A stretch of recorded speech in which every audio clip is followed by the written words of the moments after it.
Final check-in with Jill Bellin now, pairing wine and painting and dessert. Well, no wine this morning, a little bit of coffee. And we are ready to see the finished product, Jill. Reveal the masterpiece. Let's be honest, a lot of coffee, which is why I don't have quite a steady hand here this morning. But we are in the final stages here, and I have to say, time has just flown by. So we started our paintings at about 7:15 this morning, and we're just about at 9 o'clock here. So we may not be entirely finished, as there's some drying that happens in between, but we're pretty close. What do you think, Ray? Yeah, I think they're looking fantastic, actually. Okay, so this is the final step where we create the trees on our backdrop, our sunsets or sunrises. So what is the ticket here? We're trying to not be too symmetrical. No, you don't want to be too symmetrical. You don't want to have the spacing exactly the same. The more sporadic, the better. Trees are not perfectly straight either, so give them some character. Okay, here we go. So I'm doing a thin tree. This is scary. This black is permanent. But there's really no mistakes that you can't fix. Exactly. Okay. No such thing as mistakes. I like it. Yeah. Okay, so I'm just essentially drawing the line down. And should I be working on a thin line or a thick line? Where should I be at? I think you're doing good.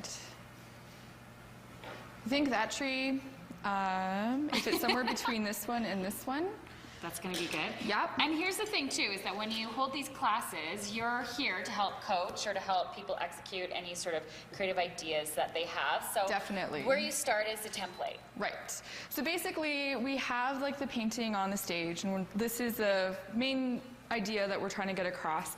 But throughout the painting, some people have ideas. So we're doing trees, so someone might be like, hey, I want to do a bird on this tree branch. How do I do that? So we would definitely help them with that as well. Awesome. Okay, I hate to break from my painting here, but I'm just going to chat with Brenda really quickly. For people who've been watching, how can they sign up? Well, go to vingogh.ca and click on the calendar word on the menu, and just hover over the picture, the painting that you love on that date, and there'll be online registration. It just takes you through a process to pay online, register online, and you'll get a confirmation, and then we'll see you on whatever night you've signed up for. Easy as that. You get a glass of wine, you get a little dessert, you get to paint with your friends. How are you feeling about yours? That looks great. Actually, I was loving it before I got the trees on it. The black is hard for me to work with, and I have favorite brushes, and they tend to be larger because I'm not a painter. So, but I love the background, and I think Ray will be able to help me with my trees. Okay, so we're going to finish off our trees here, you guys. We're almost done. I'm not sure if someone can write me a note to let me out of the staff meeting so I can finish my painting. I'm sure producer Jen is watching right now. Yeah, I think she would excuse you for this. Yeah. And tomorrow is a good assignment in my books. You are making Greek treats. We are ahead of a Greek bazaar that's taking place, so we'll be live at the community center. We've got souvlaki on the menu. There will be dessert. It's cameraman Nick's favorite day. He gets well fed by those ladies. No kidding. All right, bring your painting to BT. We'll put it on the wall. Sounds good.